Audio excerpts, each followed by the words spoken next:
Maître assassin légendaire ne quittant jamais sa capuche, as de la grimpette à la lame secrète aussi affûtée que son esprit, il est le héros du premier volet d'Assassin's Creed et un personnage central de la saga. Salut à tous, c'est Brunel et aujourd'hui j'ai décidé de braquer les projecteurs sur Altaïr.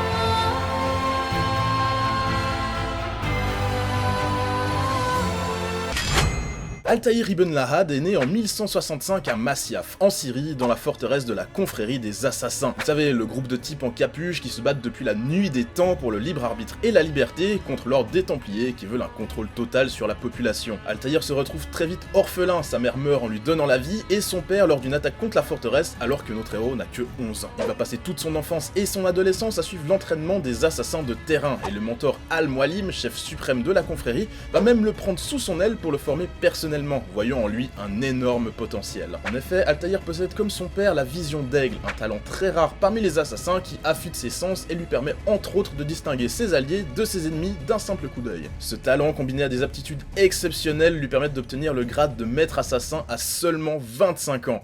Il est de loin le meilleur assassin de sa génération, mais ça le rend très sûr de lui et arrogant. Cette arrogance est poussée à l'extrême quand il est envoyé à Jérusalem récupérer la pomme d'Éden, un artefact très ancien et mystérieux abritant une puissance inconnue. Lors de la mission, il bafoue tous les préceptes du fameux credo des assassins qui donne le nom à la saga. Il tue un innocent, ne fait preuve d'aucune discrétion et fuit la zone en laissant pour mort ses deux camarades quand ça tourne mal. Il revient penaud à la forteresse de Masyaf, puis juste après lui arrive Malik, un des autres assassins qui avait pris part à la mission. Seulement lui revient avec la pomme d'Éden. L'échec d'Altaïr apparaît alors complet. Il est déchu de son rang et redevient un novice. Pour regagner sa place et son honneur, son mentor l'envoie tuer 9 cibles, 9 templiers influents à Acre, Jérusalem et Damas. Altaïr s'acquitte de cette mission et lors de la confrontation avec Robert de Sablé, le 9e templier sur la liste, il apprend qu'il existe en fait un 10e grand templier, Al-Mualim, le soi-disant mentor des assassins. Il avait en fait juste envoyé Altaïr tuer ses rivaux templiers afin d'être sûr d'être le seul à connaître l'existence de la pomme d'Éden. Altaïr retourne à la hâte à Masyaf mais c'est déjà trop tard. Grâce à la pomme, Al-Mualim prend le contrôle des assassins de la forteresse qui se retournent contre notre héros. À l'aide d'une poignée d'hommes qui ont résisté au contrôle mental, il se ferait un chemin jusqu'au mentor traître qu'il finit par tuer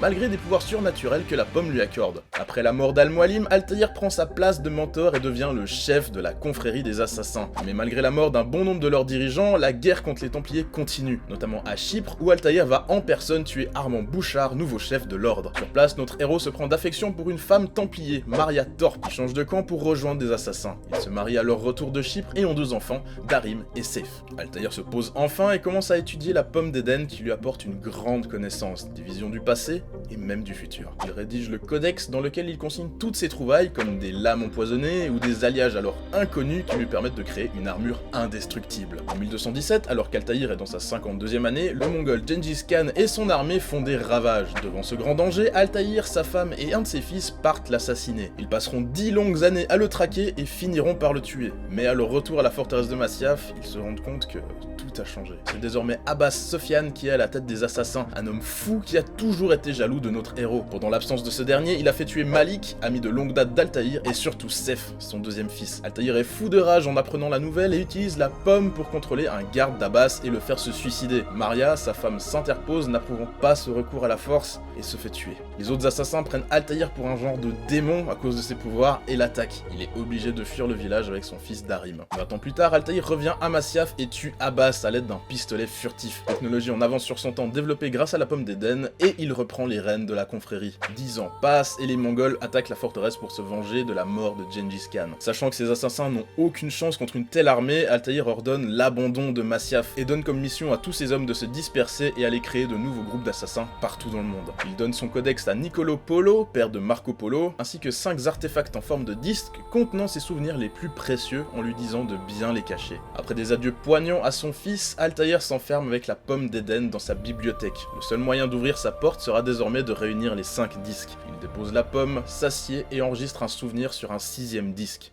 le dernier. À 92 ans, une véritable légende s'éteint dignement après une vie tragique mais bien remplie. Il a posé les fondations de la confrérie des assassins telle qu'on la connaît et son influence se fera ressentir à travers tous les autres jeux de la franchise. Altaïr s'est hissé au rang d'icône du jeu vidéo en un seul jeu grâce à des symboles forts. Tout le monde reconnaît sa tenue et sa fameuse capuche ainsi que son arme de prédilection, la lame secrète. Il faut bien avouer qu'il dégage une classe folle, ajoutez à ça des aptitudes de parcours et une façon de combattre spectaculaire et vous obtenez Assassin's Creed 1, vendu à plus de 8 millions d'exemplaires. Un pari réussi pour ce jeu qui devait faire oublier les Prince of Persia. Après le succès de ce premier épisode, Ubisoft se fera pas prier et sortira pas moins de 8 autres Assassin's Creed qui sont souvent de très bons jeux, sans parler des spin-offs, le film, les BD et les romans. Un vrai univers riche, complet et passionnant s'est créé autour de cette licence qui fait désormais partie des plus forts de nos paysages vidéoludiques.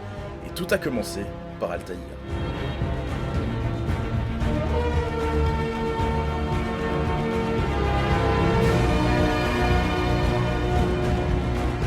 J'espère que cet épisode vous aura plu, en tout cas moi ça m'a fait super plaisir de pouvoir parler dans les persos principaux de cette saga que j'adore. Merci à Ico de m'avoir donné l'occasion de le faire ici, vous connaissez la suite, les pouces bleus, abonnez-vous, tout ça. Nous on se dit à une autre fois peut-être, et ciao.